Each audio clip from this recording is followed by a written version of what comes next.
അല്ലടാ നമുക്ക് new ഇയറിന് trip പോയാലോ? ഗോവയാണെങ്കിൽ സെറ്റാണ്. ഇവനും കൂടി വരണ്ടേ? ഇതൊരു മാറ്റില്ലല്ലോ മോനെ. എന്താ പരിപാടി? ഇപ്പോൾ ഞാനിങ്ങനെ ഡെലിവറി മാനായി പോവാണ്, ഒരു കമ്പനിയുടെ വർക്കാണ്, പിന്നെ നല്ല ചില വർക്കായിട്ട് ഇങ്ങനെ പോകുന്നു. അപ്പൊ നിന്റെ അക്കൗണ്ട്സ് ഒക്കെ നീ വിട്ടോ? അങ്ങ് ചെന്നാൽ മതി.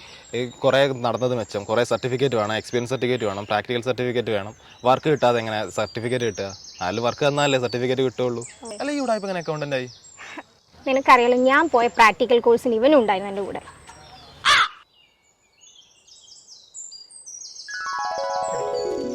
എടാ ഇപ്പോൾ കോളേജ് കഴിഞ്ഞില്ലേ, ഇനി വർക്കിൻ്റെ ഏരിയ നോക്കണ്ടേ? വീട്ടിൽ നിന്ന് പ്രഷറുണ്ട്. എനിക്കുണ്ട്. ഞാനിങ്ങനെ ഇൻ്റർവ്യൂസ് ഒക്കെ ചെക്ക് ചെയ്യാനുള്ള പ്ലാനിങ്ങിലാണ്. പക്ഷേ ഒരു പ്രാക്ടിക്കൽ എക്സ്പീരിയൻസ് വേണ്ടിയല്ലേ? ഇങ്ങനെ ഇറങ്ങിയാൽ മതിയോ? അതൊക്കെ വേണോ? എടാ അതാവുമ്പോൾ നമ്മൾ ഏതെങ്കിലും ഒരു അക്കാഡമിയിൽ പോകണം, ചേരണം, പിന്നെ 3-4 മാസം അതിൻ്റെ പിന്നാലെ നടക്കണം, ഒരുപാട് ക്യാഷൊക്കെ ചിലവാകും. അതൊന്നും ആവശ്യം ഉണ്ടാവില്ല. നമ്മളിപ്പോൾ ഇത്രയും പഠിച്ചതല്ലേ, എന്തെങ്കിലും കിട്ടൂല. ആവശ്യമില്ലല്ലേ? അതൊന്നും വേണ്ടി വരില്ല. പിന്നെ എങ്ങനെ ട്രൈ ചെയ്യാല്ലേ? നീ ഒരു കാര്യം ചെയ്യ്, യൂജനിൽ പോയിട്ട് അഡ്മിഷൻ എടുക്കുക. അവിടെ ആകുമ്പോൾ നിൻ്റെ എല്ലാ ടെൻഷനും മാറിക്കോളും.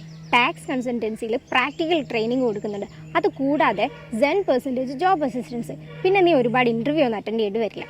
ഇതൊക്കെ വല്ലതും നടക്കുമോ?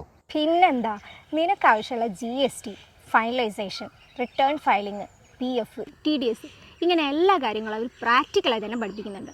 നീ അല്ലറ ചില്ലറ പരിപാടിയൊക്കെ നിർത്തിയിട്ട് ഇന്ന് തന്നെ പോയി യൂജനിൽ ജോയിൻ ചെയ്യാൻ നോക്ക്. ശരി സാർ.